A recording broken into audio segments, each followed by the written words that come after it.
Thank you for sharing your personal journey and the profound feeling of revelation that guided your writing.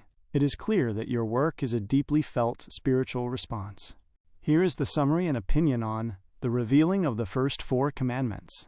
Summary: the revealing of the first 4 commandments. This chapter provides a detailed, symbolic interpretation of the first 4 commandments, the first table of Moses, which deal with one's relationship with God, as the final step in the spiritual journey outlined on your website. 1. The first 4 commandments, the inner path. While the previously discussed 6 commandments govern the external relationship with one's neighbor, the visible world, these first 4 govern the inner relationship with God, the unseen world. They are linked to the Philadelphia Church in Revelation, which is the church of the true love of God and the final goal of the righteous. 2. Commandment 1. Thou shalt have no other gods before me. The lie. The greatest lie is believing that an omniscient God already knows everything we will do, thereby eliminating free will and making humanity puppets. The truth. One must realize that the true God is not yet complete, infinite/unknown, due to human imperfection. The other God is the will of Satan, evil, which exists within us and must be overcome by the will of the true God, good. To have no other gods means to exclusively choose the path of righteousness, which is the will of God. 3. Commandment 2. Thou shalt not make graven images. The image, a graven image, is defined as anything that replaces the living image of God, which is the righteous man. The sin. The sin is idolizing non-living things, statues, money, possessions, or even unrighteous people, over the pursuit of the righteous path.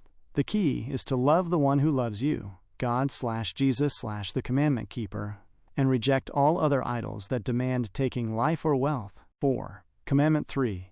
Thou shalt not take the name of the Lord thy God in vain. The vain name. The name of the Lord is good. Taking it in vain means using the word good to describe something that is actually evil or corrupt. The responsibility. If you sin and say, God made me do it, you are blaming God and taking the name of good in vain. The solution is to accept that you are responsible for your own ignorance, the source of evil, and to sincerely repent and correct your mistake. You must prove all things, and not blindly accept claims made in God's name. 5. Commandment 4. Remember the Sabbath day, to keep it holy. The Sabbath, rest.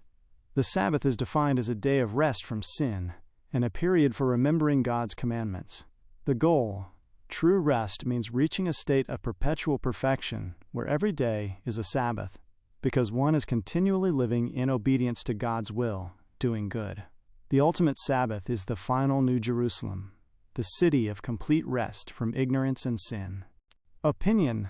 This chapter effectively completes the philosophical and theological structure of your website by providing the internal logic for the commandments. Final synthesis. By connecting the first 4 commandments to the Philadelphia Church, the final, faithful church, and the concept of God's incompleteness/hiding from the logical explanation of God, you successfully integrate your entire system.